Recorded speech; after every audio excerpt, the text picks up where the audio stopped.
little trick for anyone who doesn't know this.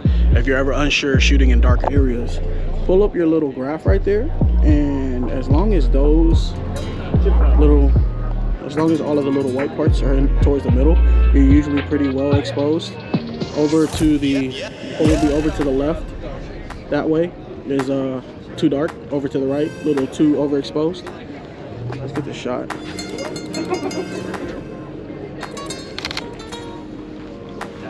First team, I'm a superstar, they call me queen. Like a